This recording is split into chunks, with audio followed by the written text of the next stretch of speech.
so that tomorrow morning, when we begin the prayers, that'll be fresh in our mind. Of course, I'm sure everybody here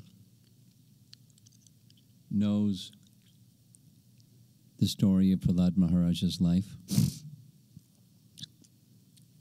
But hearing again and hearing again and hearing again is the method of Srimad Bhagavatam.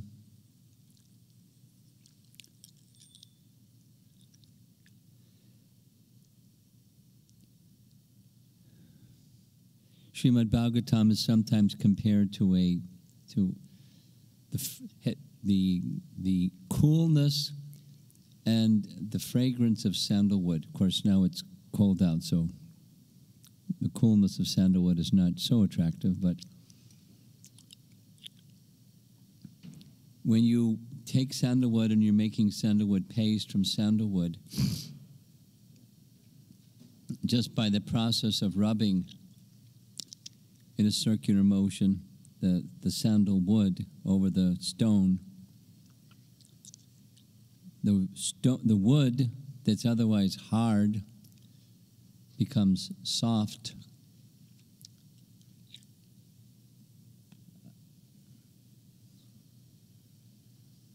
I won't need those today. Tomorrow. You want some light? Okay, make some light.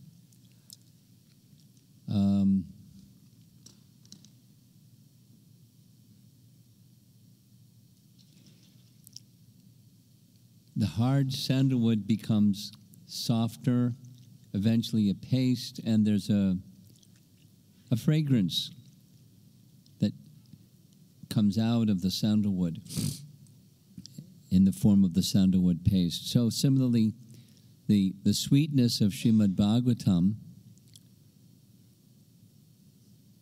the juice of Srimad Bhagavatam, comes from hearing it again and hearing it again and over again. There's a nice section of Chaitanya Charitamrita that this painting illustrates. Chaitanya Mahaprabhu, when he was living in Puri, he lived at Gambhira at the home of Kashi Mishra, and then early in the morning, every morning, he would go see Lord Jagannath. And after seeing Lord Jagannath, the pujaris would give him some prasad. And he would take that prasad and go visit Haridas Thakur and give the prasad of Lord Jagannath to Haridas Thakur and spend time engaging in Krishna Katha with Haridas.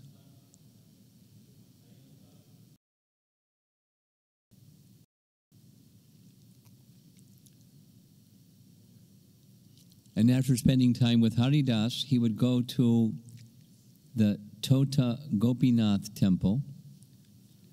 And at the Tota Gopinath temple, he would see the deity, Tota Gopinath, dance and chant ecstatically before the Tota deity, and sit with Gadadhar Pandit, who was the Tota Gopinath Pujari, and hear Srimad Bhagavatam from him. Chaitanya Charitamrita says he would hear the entire narration of Dhruva Maharaj and Prahlada Maharaj, and when Gadadhar Pandit had finished speaking, he would say, "Say it again, say it again." And so Gadadhar Pandit would say it again and again and again. So this narration is not something that's new, but it's like the sandalwood, the fragrance comes out by rubbing, and the sweetness of the Bhagavatam comes out by hearing and chanting it in discussion, in association of others. This is a painting of a painting. It's a reproduction of a painting that was commissioned by Maharaj Prataparudra who's prostrated before the Vaishnavas, and I'll give you the who's who in the picture. This is Gadadhar Pandit reciting Srimad Bhagavatam. Of course, this is Mahaprabhu and Lord Nityananda. This is you'll see another painting tomorrow that shows he has a lot more hair. It's Advaita Acharya, Sarvabhauma Bhattacharya, Surup Damodar. There's Haridas Thakur, Jagatananda Pandit, Raghunath Das Goswami, and Srivas of the Panchatattva. So the devotees would come together, as you see here, and regularly hear Srimad Bhagavatam recited by Gadadhar Pandit. And hear it again, say it again. So for most of us, it's not new, but we'll explore together and hearing it again and hearing it again. There's very deep and profound messages. What we're mainly going to be covering is chapter 9, starting tomorrow morning. But the whole discussion starts from chapter 5. It spans over several chapters. And we're now going to hear something about the life of Prahlada Maharaj. There's the deity of Prahlada Maharaj in Mayapur during Chandan Yatra, when the bodies of the deities are covered in sandalwood. And at the beginning, kind of the introduction of chapter 6 of Canto 7, Prabhupada writes, can we fix that? By accepting the lotus feet of Prahlada Maharaj, who is in the Parampara succession, one will be able to understand the mode of spiritual life. By accepting this mode of activity, there is no need for material qualifications.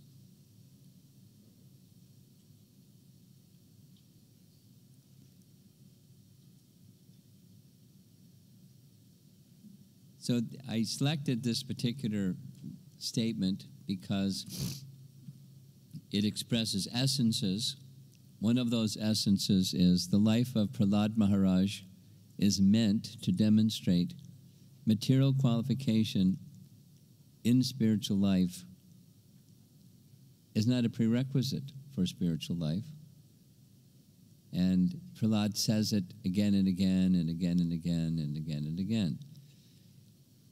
It's not based upon material qualification, but it's the mode of activity, as Prabhupada is writing here, or the mode of spiritual life, the mood of submission, the mood of humility, the mood of compassion, and so forth. So we'll learn as we go through all of this about the mode of spiritual life.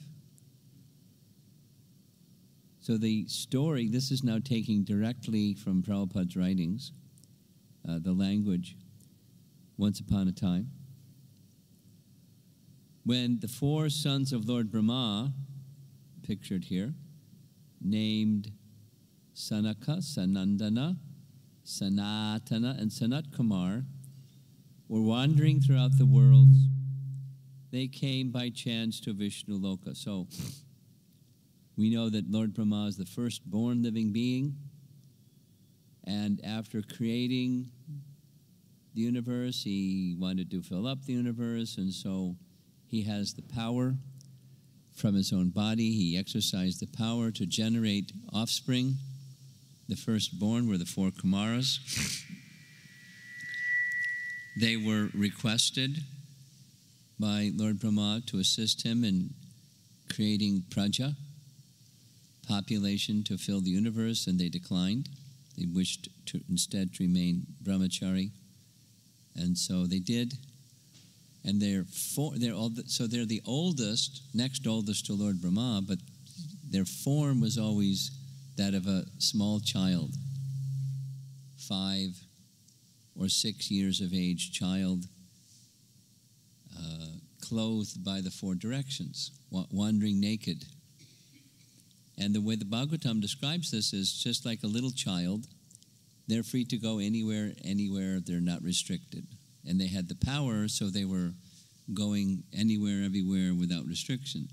And the purpose of going from one place to another place is sometimes because you want something, but you watch the behavior. Prabhupada speaks like this. You watch the behavior of little children, and it's hard to understand the reason from going from one place to another place, but they go here and they go there and no one restricts them. And similarly, just by chance, they came one time to all the way to the abode of Vaikuntha. They had such power. And although these 4 Kumaras were older than any of Brahma's praja within this universe, they still remained very small. When they got to the gates of Vaikuntha, the gatekeepers, Jai and Vijay, thought, these are little children, they can't come in, they'll make a mess. So they stopped them. And when they stopped them, the 4 sages were fully enlightened, and they became agitated. And they spoke, you're unqualified to be gatekeepers of Vaikuntha. Specifically, Prabhupada is saying here, agitated by the material qualities of passion and ignorance, you're not fit to live at the shelter of Madhudvisa's lotus feet, which are free from such modes. It would be better for you to go immediately to the material world and take your birth in a family of most sinful asuras. Now, that's a fast forward because they had some choices. But I want to spend a little bit of time on this word Madhudvisa, as you see it's highlighted. Because although they're little boys, looking like little boys, they're highly learned, and they're at the gates of Vaikuntha, and they know there is this history of Lord Vishnu killing the Madhu demon.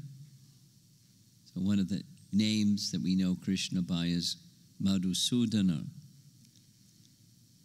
Sudana is he kills, like Keshi Sudana, Madhu Sudana. Sudana, he's the killer of the Keshi demon, he's the killer of the Madhu demon. But another name of Krishna is this one, or another name of Vishnu is Madhudvisa. And dvisa or dvisha comes from the word envy, or to have envy, like dvesha, raga dvesha, same root word. Having ill feeling towards, or having specifically envy. So Prabhupada named one of his disciples Madhudvisa. He's no longer with us, but wonderful devotee that was GBC in Australia for a long, long time. Very trusted leader in Prabhupada's group of leaders. And one time, sitting in the room together with Prabhupada, he asked Prabhupada, what's the meaning of my name? And Prabhupada said, Madhu means the demon Madhu, and Dvisha means having envy. And Prabhupada said, Lord Vishnu had envy towards the demon Madhu, so he killed him. And Madhudvisa said, but Prabhupada, how could Vishnu have envy towards anyone? And Prabhupada's reply was, no, not the material kind of envy, but in the pure state, because everything, these aren't his words, but everything is within Krishna. Say it in reverse. Is there something that exists that's not within Krishna? Now there's the contaminated version of things, and then there's the pure version of things. But the contaminated version, or the reflection version, is there because of the pure version. So Prabhupada said, anything is possible for Krishna. Any emotion in its perfect form. So we'll see this again tomorrow morning, this word, dvisha. When Lord Nrsingadev is angry, even after having killed Hiranyakashipu, he's still angry, and that anger has arisen from he has disdain, transcendental, for those who are trying to harm his devotee. So here, the four Kumaras, nice painting, one of them is pointing to Jai or Vijay saying, you're not fit to be in the kingdom of Madhu Dvisha, who's free from all modes. So there it is. He's free from all modes, but he has envy towards Madhu. So it's not a contaminated kind. Interesting, huh? The four Kumaras are Shaktyavesh avatars. It means they're living entities that bear the fullness of the Lord's potency in a particular regard, and theirs is Jnana Shakti. They're as full as the Lord is full in knowledge, potency. So they know all these things. So they're purposefully saying to Jai and Vijay, this is the kingdom of Madhu Dvisha, who is free from the modes of nature, but you two obviously have the modes of nature infested in your character, so you don't belong here.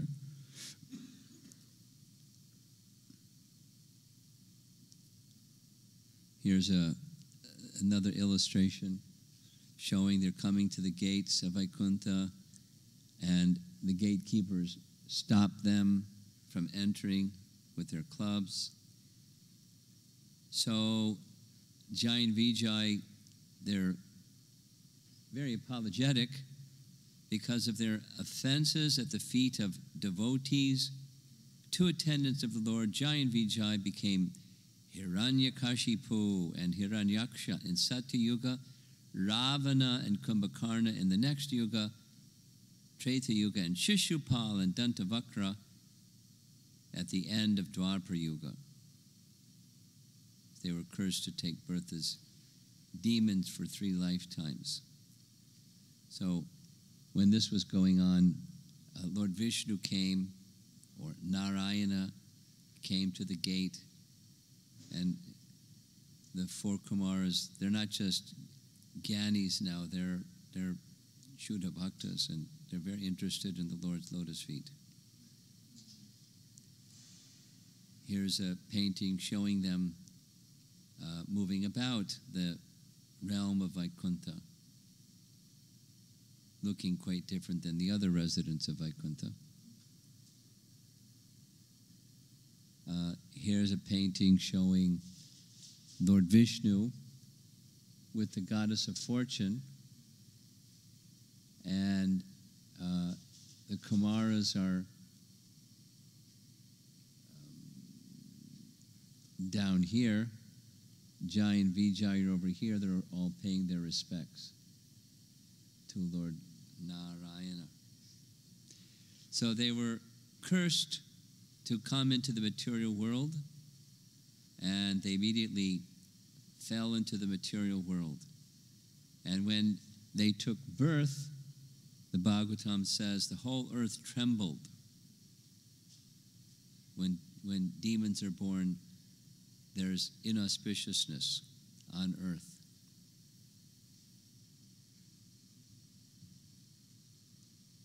I'll just share this. One time we were coming back from Harinam Sankirtan in our Sankirtan van, crossing over the Manhattan Bridge into Brooklyn. And we're coming back for lunch, so it was the middle part of the day, full, bright, sunny summer day. And all of a sudden, the sky became black, almost like night. There was still some light from the sun coming, but it just suddenly, for about 8, 9 or so minutes, very, very dark. And then all of a sudden it cleared. And I just took it, some demon just took birth somewhere in Brooklyn, and these signs of inauspiciousness, just like the Bhagavatam says. So of the two brothers, here's a lovely picture of Hiranyaksha. He was assisting his brother because they both have the Hiranya part of their name, which means they were very fond of gold. And so he was excavating so much gold from the earth that the planet Earth fell out of its orbit and plunged into the Garbhodak Ocean at the bottom of the universe. So Lord Brahma, contemplating what to do about this Hiranyaksha and the problem of the earth, because he's the creator of the universe, and everyone looks to him for taking care of these cosmic problems. So he was contemplating what to do, and as he was contemplating, from his nostril, a very small creature the size of a thumb, looking like a boar, came from his nostril and then went into the air and expanded, and it became bigger and bigger and bigger. So big, it looked to be like the size of an elephant. Giant elephant in the sky, Lord Varaha. And then this Lord Varaha knew exactly what to do. He plunged into the Garbhodak Ocean with his tusks. He started lifting the earth, and when lifting the earth from the depths of the water, Hiranyaksha came and challenged him. And a big battle ensued. Guess who won? Lord Varaha finally finished Hiranyaksha and returned the earth back to its position in orbit. Of course, the demigods were very pleased, but the brother of Hiranyaksha was very angry. And, whoops, what happened here? Yeah.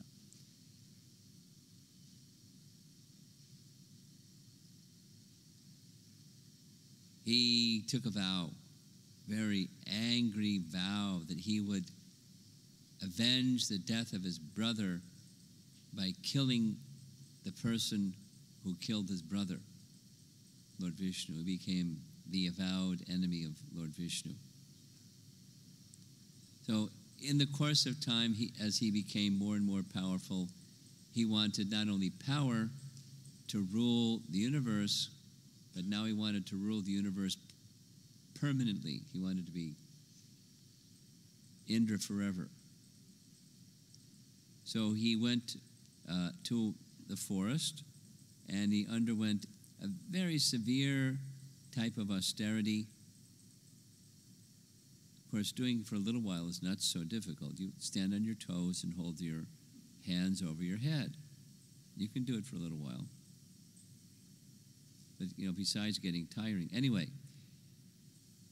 he was doing this with such intensity that flames were coming out of his head, and the whole universe was becoming choked up and very, very distressed. But he stood there, and a whole anthill formed around his body. So the way that Prabhupada describes this, here's another image of Hiranyakashipu doing his austerity.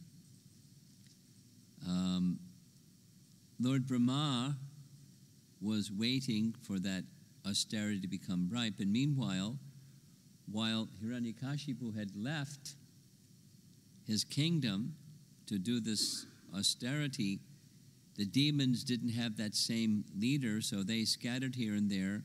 The demigods took the opportunity to invade and take over the kingdom that Hiranyakashipu had left empty.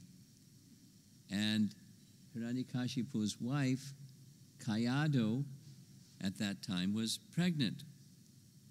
And so the demigods were going to arrest her and wait till the child was born and kill the child. But fortunately, Narada knew exactly what to do at exactly the right time and say exactly the right thing. And he explained to them, no, this isn't a demon, this is a great devotee. So you please entrust this great devotee to me, and I'll take care of him and her. So Narada Muni brought Kayadu to his ashram. There's a place where some ladies would stay, and she asked for a benediction that the child would not be born until Hiranyakashipu returned from his austerities. And Narada gave his benediction for that to happen, and meanwhile also gave her spiritual teachings. And not only he gave it to her, but to the child within her womb. Prahlada, still within the womb of Kayadu, Prabhupada writes that he was listening very carefully. Now, I don't know what children are listening very carefully. Certainly there's spiritual benefit from hearing. Even if the child isn't very, very, very, very, very special like Prahlada. We'll hear at the very end who was Prahlada in his previous life. The Bhagavatam has one version, and we'll hear. So, while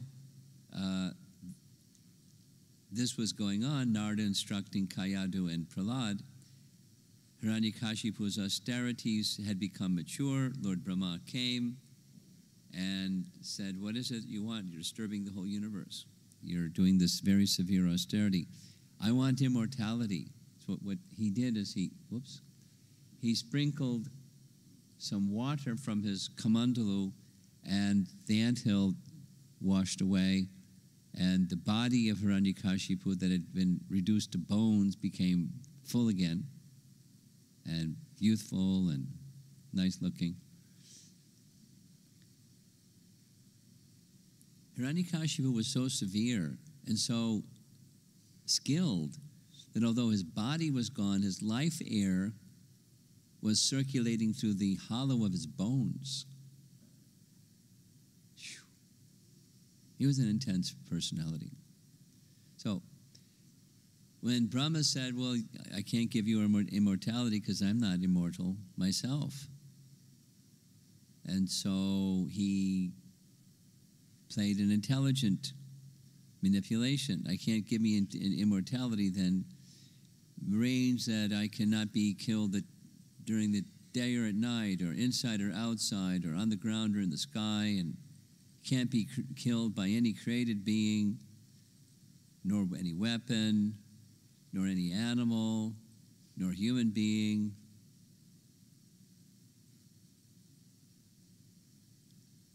Ravana left out the human being part, but Hiranyakashipu didn't. So the boon was granted,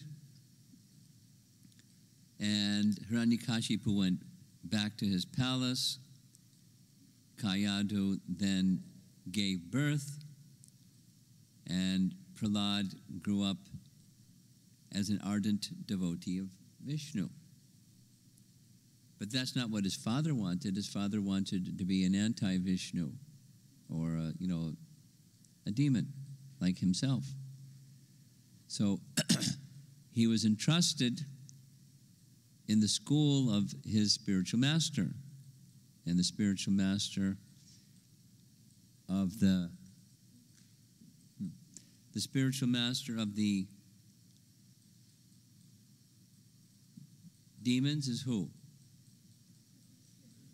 Shukracharya.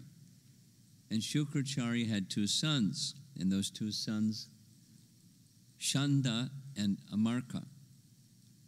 And so they went to Asura Kula, and they tried to train Prahlad how to become an Asura. But he wasn't interested in becoming an Asura. He was just interested in being a devotee. So one day, his father, Hiranyakashipu, brought Prahlad to see him and had him seated on his lap very affectionately and asked him, "What's the best thing that you've learned?" And Prahlad said, "The best thing I've learned is that people like you who are absorbed in material consciousness of duality, thinking I and mine, they should just give that up and go to the forest and worship Vishnu." His father didn't want to hear that at all. And he challenged the teachers. "Someone has polluted this boy." And they said, no, we've been very vigilant. No one's been around. He said, "You better watch it. You go back and make sure he learns how to become an Asura." So they made their best effort, but Prahlad wasn't a fit recipient for all of those teachings. Then one day, this is just simply narration of the story of Prahlad. One day when the teachers were out of the classroom, they wanted to play, but he wanted to talk about Krishna. So we had them, there's a whole chapter on his instructions to his classmates. And at the end of that instruction, they had kirtan. And the boys really liked kirtan. They hadn't been taught kirtan by Shanda and Amarka. And in the midst of the kirtan, in come the school teachers and, "What's going on? Where'd you learn this?" So they reported this to Hiranyakashipu. And again, Hiranyakashipu brought his son forward and inquired, "What's the best thing you learned from your teachers?" And they didn't learn from the teachers. He learned it from Narada and described the 9 processes of devotional service. Famous section of the Bhagavatam. It's an important section. So Hiranyakashipu had it. He just became extremely angry. Vishnu, devotional service to Vishnu, he's the enemy. So the teachers were chastised, and he ordered that Prahlad should be killed. Not a nice father. So, in different ways, attempts were made to kill Prahlad, putting him in a den of snakes and tossing him off a cliff and having wild elephants stampede him. There's another with a pit of snakes, in a circle of fire, in a pot of boiling oil. Nothing worked. He tried and he did everything, all of his dirty things that he knew how to do, and nothing worked. There's the elephant again. Prahlada, instead of being at the bottom, under the elephant's foot, he ended up on the head of the elephant. There's this pot of boiling oil. So Hiranyakashipu was so angry. I'm the most powerful person in the universe.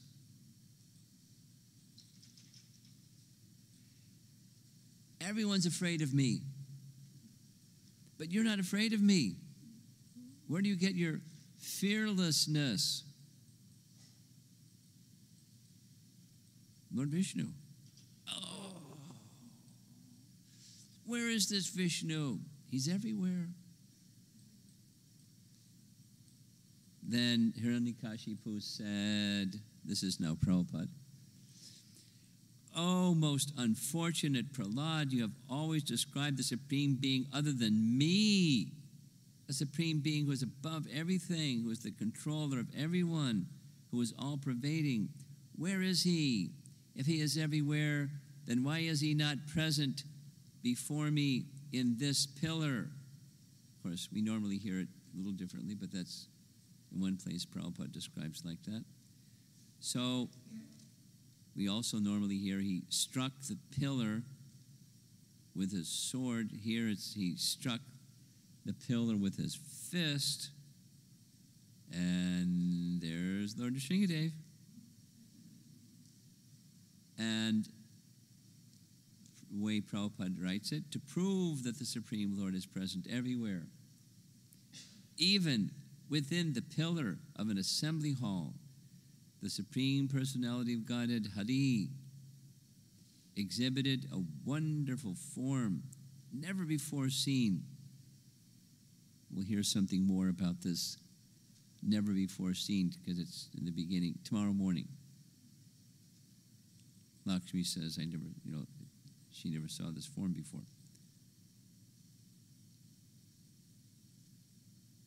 The form was to uphold the words of Brahma, neither man nor beast, so it's half man, half beast. The Lord appeared in the assembly hall, big battle between the two. Guess who won? Lord Nrsingadev captured Hiranyakashipu, placed him on his lap, supported him with his thighs, not inside, not outside, not in the air, not on the land, but on his lap, and easily bifurcated the midsection of Hiranyakashipu.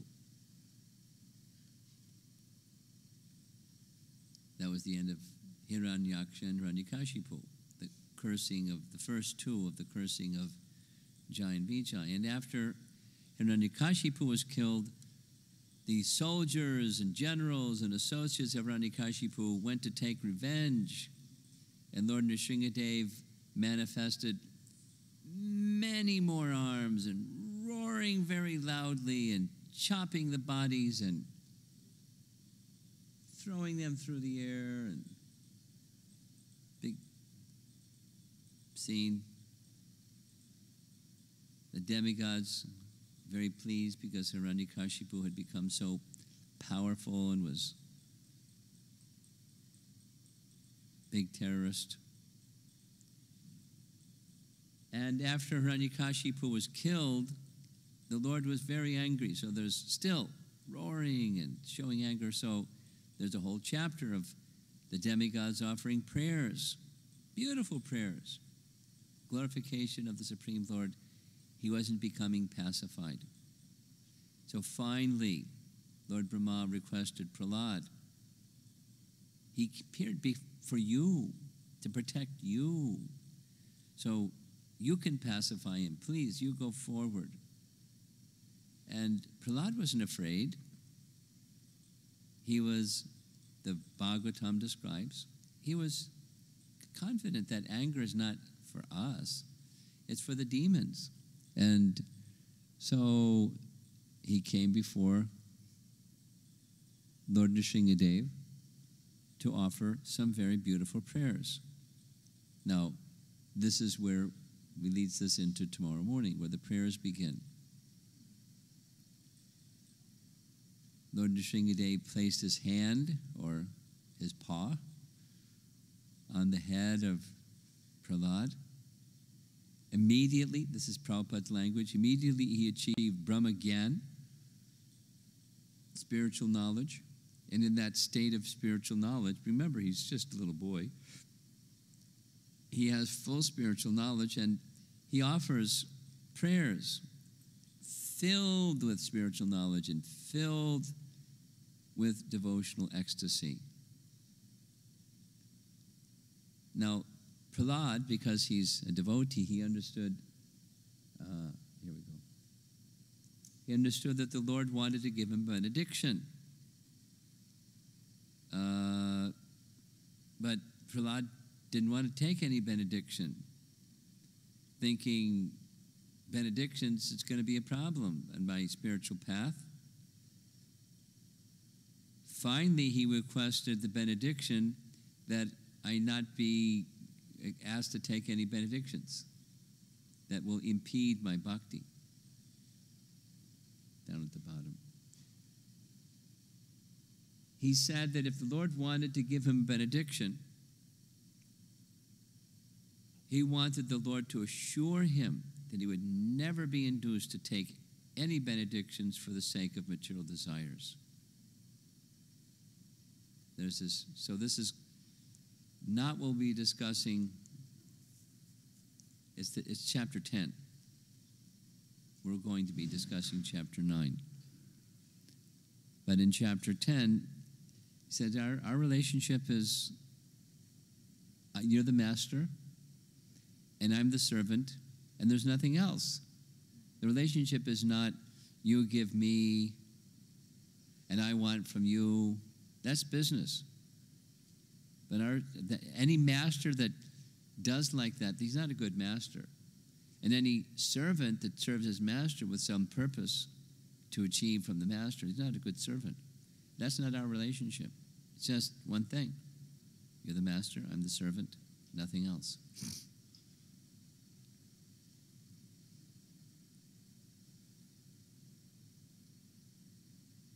So the Lord gave him the benediction that he would rule in the material world for the duration of one whole manu duration, and then he would come to the spiritual world.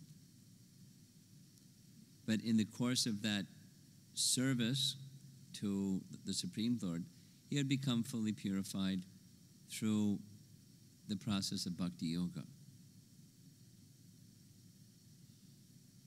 And then to teach others this process of bhakti yoga in his role as a king.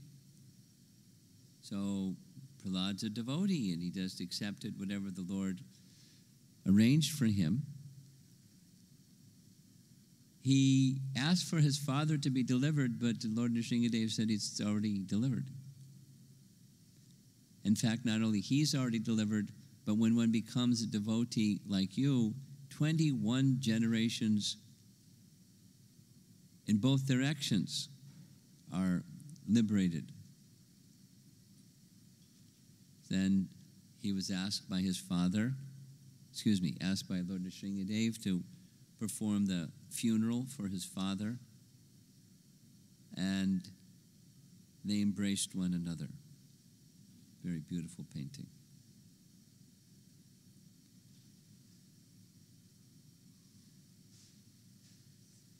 So now, tomorrow we'll begin chapter 9, where the prayers of Prahlada begin, the prayers to Lord Nrsingadev at the request of Lord Brahma. There's a nice photo of the deity of Lord Nrsingadev in New Vrindavan, right? And the deity of Lord Nrsingadev in Sridham Mayapur. Now, there are two versions of who was Prahlada Maharaj in his previous life, because he was recognized by Narada, still within the womb of his mother, that he's a great devotee. So who was he before he was in the womb of his mother? And why did he, if he's such a great personality, why did he take birth as the son of Hiranyakashipu, who's not a nice person? So the Bhagavatam, Prahlada Maharaj says, this is chapter 10, "Oh, my worshipable Lord, because the seed of lust and desire, which is the root cause of material existence, is within the core of everyone's heart. You have sent me to this material world to exhibit the symptoms of a pure devotee. Indirectly meaning he's a Vaikunthavasi who was sent by the Supreme Lord to teach pure devotional service. So it's similar to what Prabhupada said in that introduction to chapter 6, to teach us the way, the mode of pure devotional service. That was the Supreme Lord's intention, and he fulfilled that intention. Now, in Hari Bhakti Vilas, which is another reference that we accept as source material, here is a different description. Now, that just means, different appearance of Hiranyakashipu and Lord Nrsingadev and Prahlada, just a different yuga cycle arrangement like that. So here's what it says in Hari Bhakti Vilas. Prahlada is asking the Supreme Lord, Nrsingadev, I bow down to you, O Lord Nrsingadev. I offer my obeisances. I'm your devotee, O Lord of Lords. I now have this inquiry from you. How did I develop such intense devotion for you? Kindly tell me. How did I become your exalted devotee? Of course, by hearing from Narada, but even before that, Narada knew he was a great devotee. Lord Nrsingadev said, O greatly learned one, O my son, listen carefully as I explain to you the reason for your devotion to me that has made you very dear to me. In ancient times, you were born as a Brahmana, but you did not study any scripture. Your name was Vasudeva, and you became attached to a prostitute. In that birth, you became so attached to that prostitute that you didn't do any pious activities except one single vow in relation to me. So we'll hear about that. As a result of observing that vow, you developed exalted devotion for me. Due to being attached to a prostitute, you became accustomed to drinking wine and performing other sinful activities so that you never engaged in the study of the Vedas. You spent most of your time at the house of the prostitute. Sounds like a Jamila.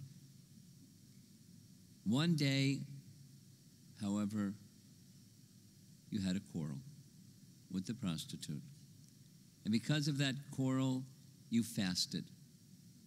And it doesn't say it here, but it was an Ekadasi day and he fasted. You observed a sacred vow.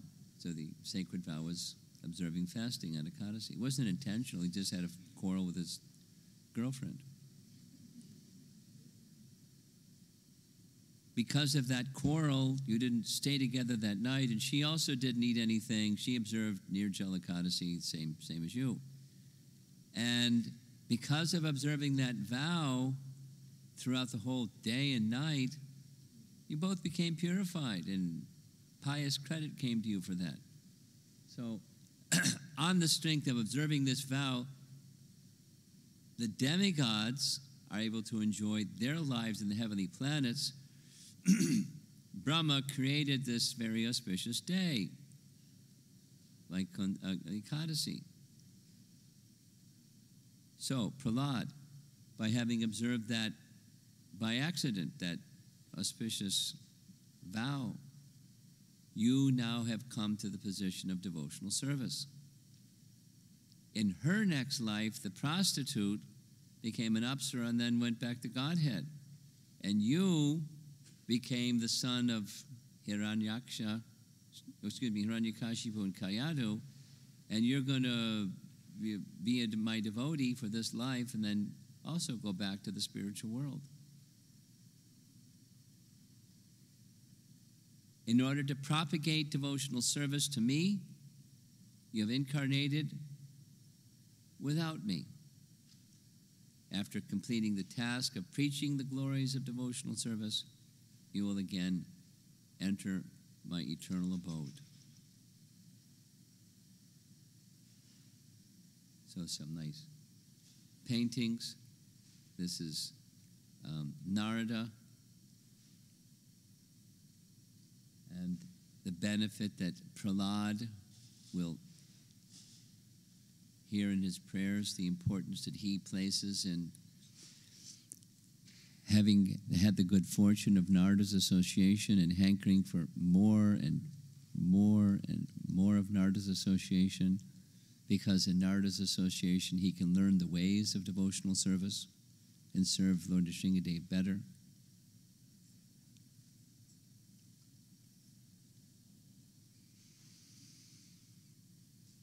So just circle back again and say,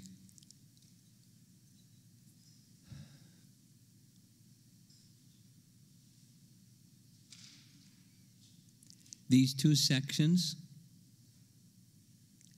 Prahlad Maharaj's story and Dhruva Maharaj's story, they're very well known, very famous, and they're famous and well known because what's within them is very important. Now, in the case of Dhruva, we hear the story of someone going from very materially motivated purpose of reaching Vishnu to the position of purity in devotion, unmixed devotion. And Prahlad, the no material qualification element of Prahlad, the compassion of Prahlad, the absolute, abject, no material interest in the life of Prahlad. He gives, we'll hear in his prayers, he gives reasons why he has that position. Well, he says, I saw my father. He had everything. And in a second, it was all gone. I'm not so foolish to try to get some of what he had, and then in a second, it's all gone. No, thank you. Very intelligent, and very detached, and very attached to the Supreme Lord. Now, the stage of perfection of Prahlad, we find this from Nectar of Devotion, that his perfection was always remembering. And coming up for our New Year's event that we're going to be conducting in Chicago, that's going to be the theme. Always remember Krishna, never forget Krishna. Because that's the purpose behind all the regulations mentioned in Nectar Devotion. Just this one thing, always remember Krishna, never forget Krishna. And Prahlad had that. He taught the way.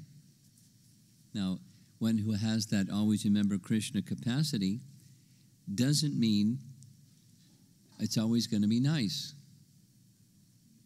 It'll never be cold. It'll never be too hot. You'll always have friends and never have any enemies. It's always going to be, as you want it to be, and never as you don't want it to be. That's not. There's hardship and difficulty, but it's not that hardship and difficulty doesn't drive away, steal away remembrance of Krishna. It's an impetus for strengthening one's remembrance of Krishna if you're on the right platform. And if you're not on the right platform, then you can get on the right platform or else suffer. And we don't like to suffer, so better to get on the right platform. That's his, so he's showing us the standard of always remembering the Supreme Personality of Godhead in any situation.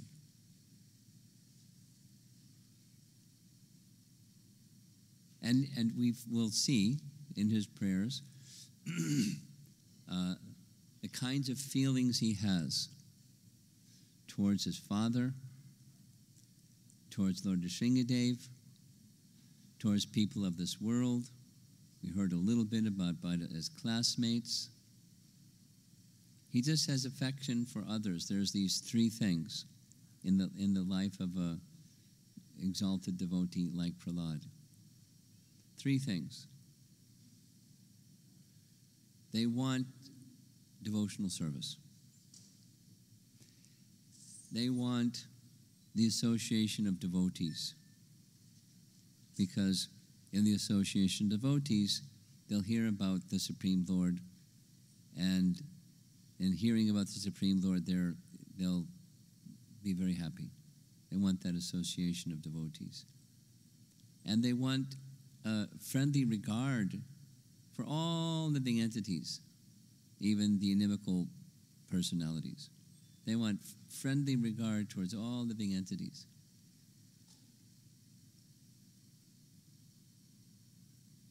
There's several nice sections, because we could say one. I'll say one of them. There's several nice sections in the Bhagavatam where the personality of Godhead offers someone who's dear to him, his devotee, whatever he would like, any benediction he would like. And these three things are mentioned. I would like always to be engaged in your devotional service. Here's one of those examples. When Krishna left Vrindavan and was brought to Mathura by Akrura,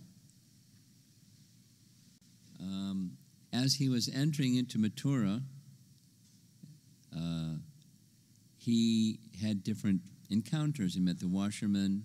It was deity worship. First he took his bath in the river Jamuna, and then he had to have suitable clothing for entering into Mathura, so the encounter with the washerman. And then the encounter with Kubja, sandalwood paste and fragrant oil. And then the weaver to give some ornaments. And then finally, a flower garland. It's deity worship. But interacting with people instead of only just a pujari. So when it came to the florist was expecting him. He had saved the best flowers. And the description, it's not in the Bhagavatam, but it's in Garga Samhita. The florist, because his occupation is making flower garlands and having flowers to sell, so he was always on the lookout for where's good places to get flowers. And he heard in Vrindavan they have some really nice flowers. And Vrindavan isn't so far from Mathura. So he ventured into Vrindavan, and one day he saw Krishna. And like many people that lived in Mathura, they'd heard about Krishna. And they had some attraction for Krishna. Some became devotees of Krishna. But the florist saw Krishna. And he was so attracted to Krishna. So he regularly went to Vrindavan, hoping, will I again see Krishna? Will I again see? Where is Krishna? Where is Krishna? So when he heard that Krishna had come to Mathura, he had gathered the very best flowers. He had two. The way that it's described is, Krishna saw one of them hanging on the wall. Krishna didn't say anything. He just looked at, and the florist knew Krishna knows, and Krishna wants the garland, so it was just a loving exchange, and he garlanded Krishna. And Krishna said, you pleased me so much by your devotion. You can ask any benediction you'd like. She said, I don't need anything. I'm just being in your service, that's everything. So if you want me to take a benediction lifetime after lifetime, let me just be engaged in your service. And let me always have the association of your devotees, and let me always have a friendly disposition towards all living entities. There's other examples like that. It's a theme. So Prahlada didn't specifically ask for those things, but those are characteristics of Prahlada. He wants simply to be always in service to the Supreme Lord, always remembering Him. That was his service of the 9 types of devotional service. And other forms, so the Lord wants him to be the king and rule the world and teach devotional service.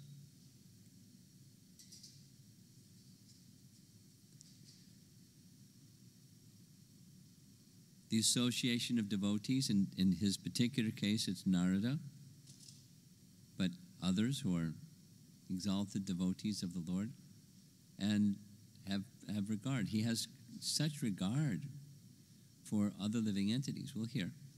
But I don't want to leave and go to the spiritual world, leaving behind all of these people who are suffering and unnecessarily. Please take them too. We'll hear some more tomorrow morning. Paradukha Dukhi he's such a quality.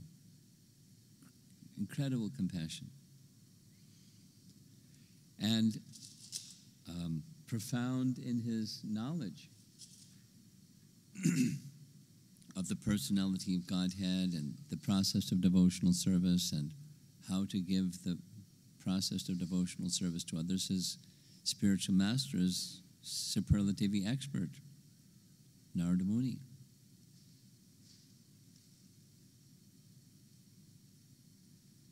And fearless. Fearless. Teaching devotional service and having kirtan in Hiranyakashipu's school.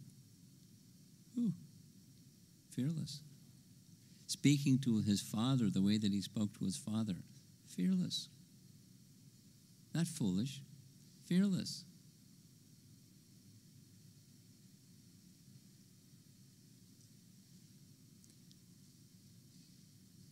So we'll learn a lot. If we listen carefully, I'll make my best effort to share the mood, because it's what Prabhupada said, the mood of serving the Supreme Lord. He's teaching the way of the proper mood of serving the Supreme Lord. So we'll try to touch on that as we go along with his prayers, chapter 9. So any discussion? Questions? Lights? Oh.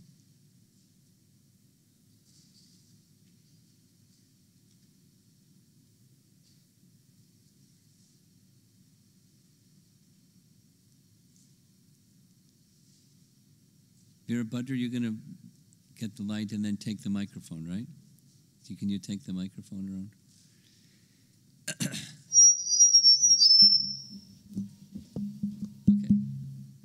Comments or questions? Anyone? Yes? Back. Hare Krishna Maharaj. In the Prahlada Maharaj previous life, one of the scenario where Prahlada Maharaj does what? Prahlada Maharaj previous life. In his previous life. The Ekadasi fasting unintentionally and without having any consciousness to please Krishna or Narasimhadev. Even then he got the benefit. So I was wondering, is just exception or because I always worried that I don't have good intention and right consciousness in doing any devotional activity. So is this, how should we take this? What's your question? How do we understand that? If you don't even know what you're doing and you get benefit anyway, how do we understand that? Yeah, still we certainly with proper intention, benefit is even greater. But even not knowing the benefit is very great.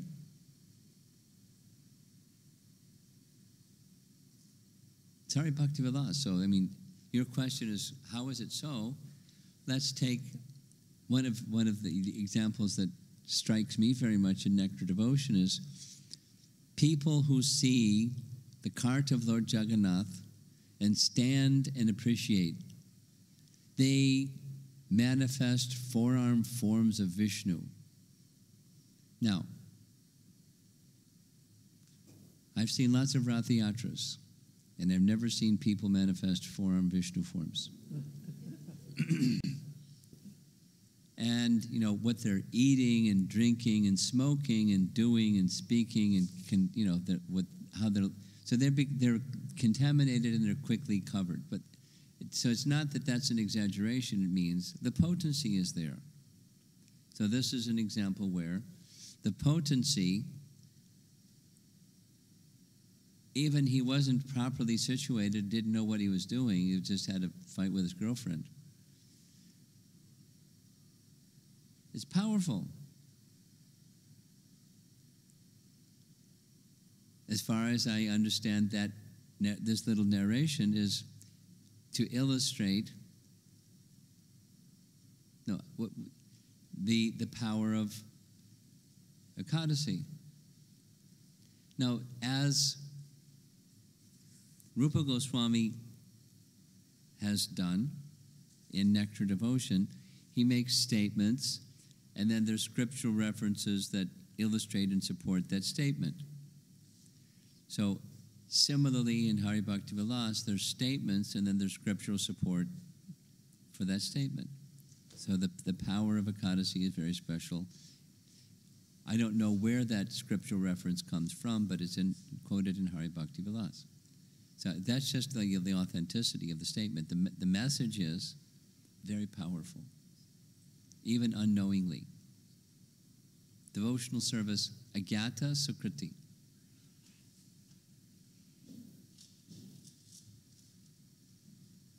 And yes, doing so knowingly and purposefully and intentionally, all the better. Does that answer your question? Okay. Yes? Hare Krishna Maharaj. Thank you for a wonderful presentation, Maharaj. Hold it a little further away because there's feedback in the microphone. Maharaj, my question is many times I've asked this and I've pounded upon it when... Could you hold the microphone a little further away because there's feedback? Go ahead, keep going. Yeah.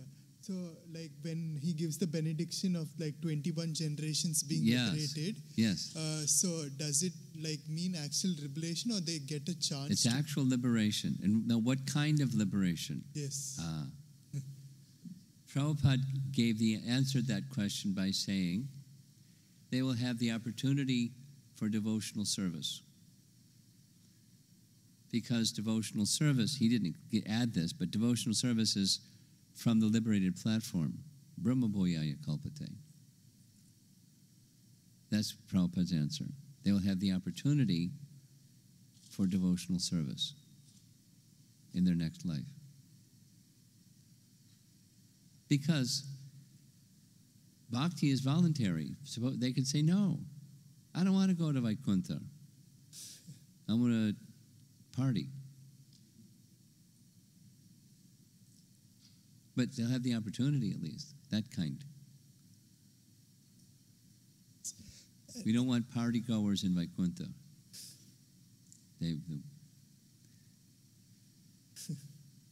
Okay? Yes, Maharaj, thank you. Yes.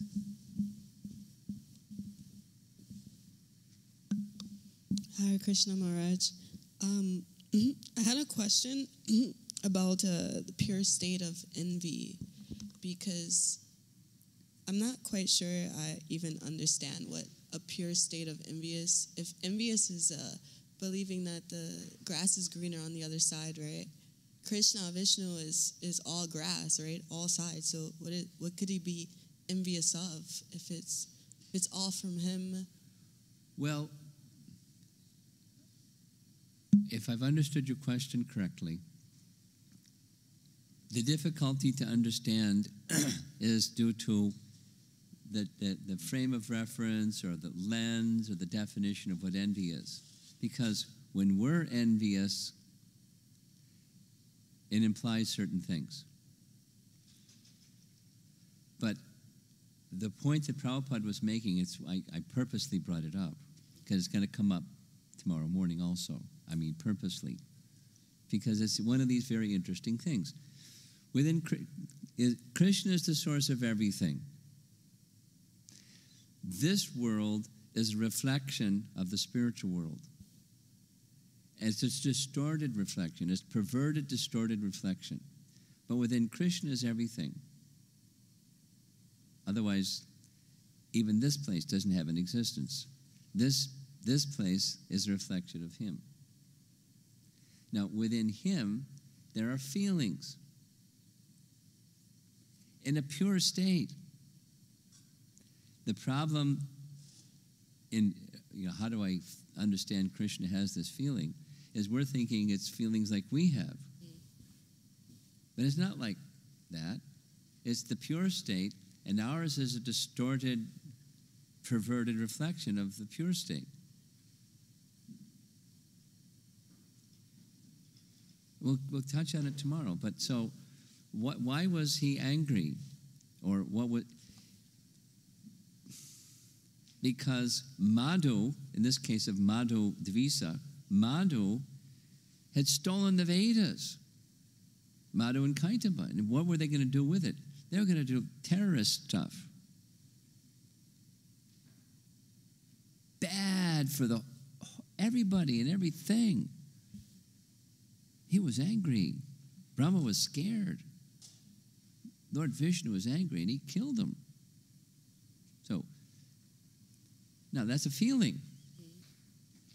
Well, wait a minute. You're supposed to be peaceful in the spiritual world. Why are you doing stuff like that? Because we're thinking with the lens of... So it's a transcendental. And then it spills over to, we're going to hear tomorrow, to the devotee.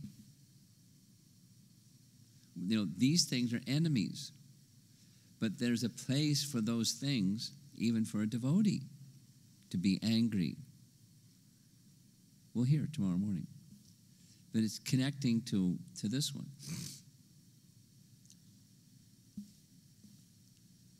Whatever is there in the spiritual world is pure and uncontaminated. And this is a reflection of that's impure and contaminated.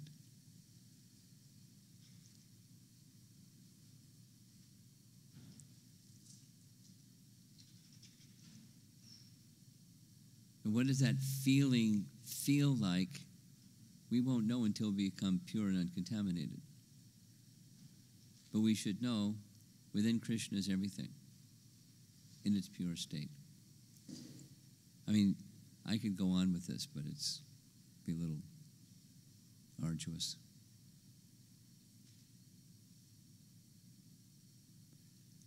Something else?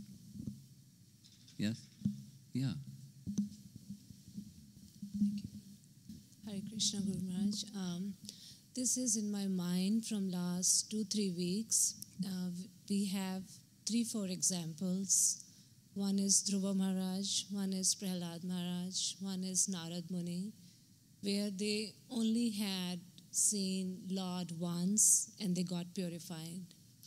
Then we have 2 examples. One is Dridvira, another one we recently talked about, Kekai, where they were in the association of the Lord, but then also because of the, maybe later on, because of the bad association, they were against the Lord. But why doesn't this doesn't work out at some time with the Lord?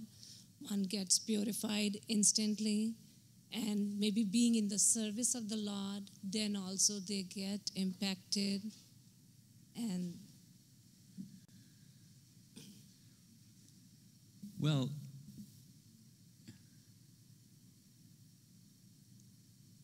there's not a hard and fast rule that you can say, this is it.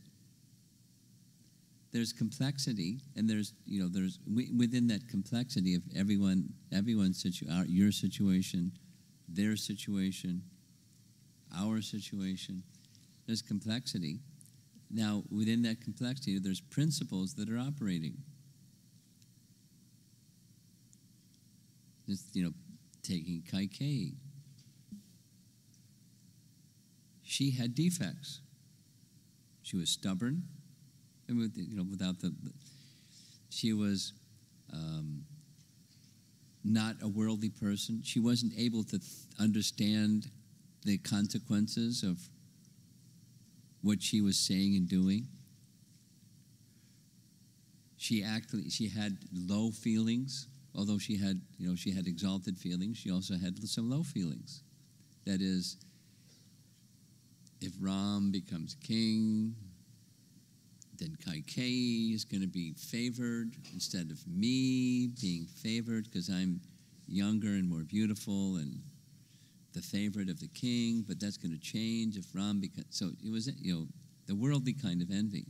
Then I'll have to become the maidservant of Kaushalya, forget it. And worst of all, my son, Bharata, she got covered by dirty thoughts through mantras association. Now, step back from all of that, and there was a plan, a transcendental plan, that Ram would leave and go kill Ravana. And she, Kaikeyi, was an instrument of that plan. And mantra was an instrument to help that plan.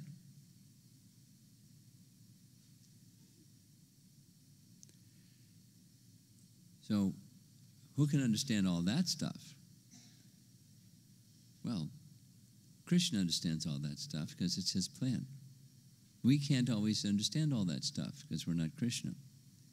So there's variables, and ultimately there's 5 factors to action, and ultimately there's the Supreme Lord who sanctions everything. So we may not be able to sort out why in this case and that case, in another case, something else happens. There's many variables, and ultimately the Supreme Lord's plan. In the case of these exalted devotees, it's Leela, because there's something else that's being taught in the course of all of this. And one of those things, in specific with Kaikeyi, is watch out for bad association. Even you may be very dear to the Lord and hold the Lord very dear to you. Watch out for bad association. And people that get in your ear and say bad things. Watch out, it's very powerful. Very, very, very, very powerful. She became covered. Later, she regretted. She realized what happened.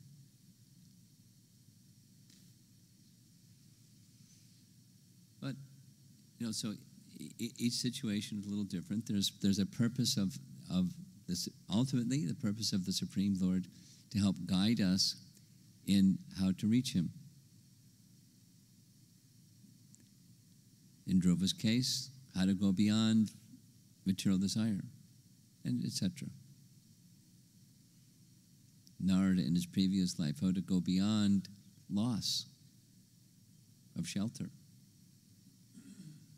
It could have been traumatized, but instead he became exalted. And that was the source of that was the mercy of the Bhaktivedanta. Anyway, so in each case there's lessons. And where do we take shelter? Most important for us, out of all of this, that at the end of the day, is where's our shelter?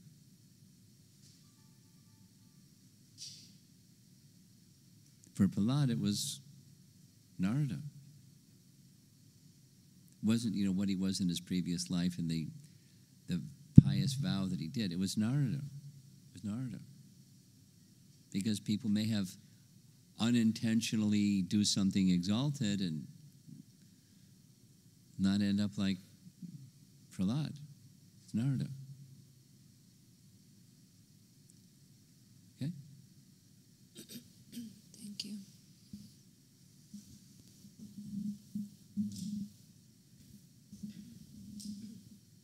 Shravan, yeah?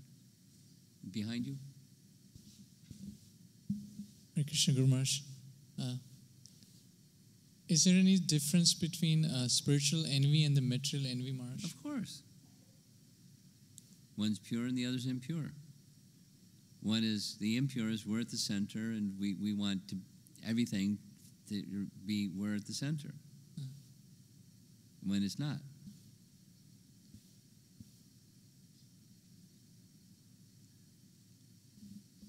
It's like, not identical, but it's like competition, and transcendental competition is, Prabhupada points to the gopis, they want to see Krishna's pleasure, and if one gopi is pleasing Krishna very much, that makes them pleased because Krishna is being pleased very much. But in order to increase Krishna's pleasure even more, they have transcendental competition who can please Krishna more. And then there's the material kind.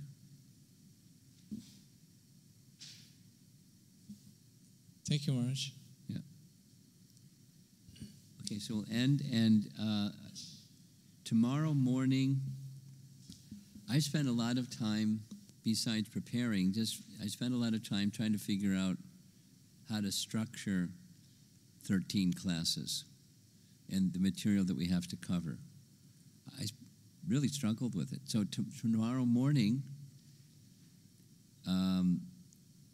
get some good rest tonight, because we're going to have a really long session tomorrow morning, because I couldn't break it up. It's meant to go together.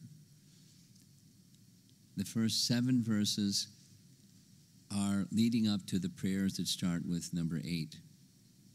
So it didn't make sense to break it. There's a lot. And it's important because it sets the mood for the prayers that will begin after breakfast in the second session tomorrow.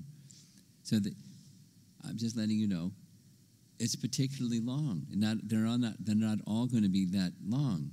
I'm just warning you, it's going to be long and important. So be prepared.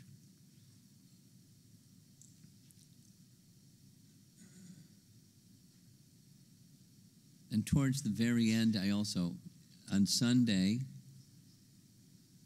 there's another long section. The others are kind of about the same.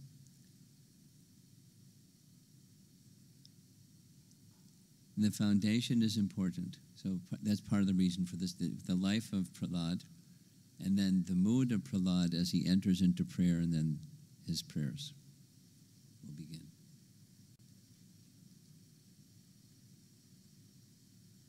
Thank you very much. Srila Prabhupada Ki Jai.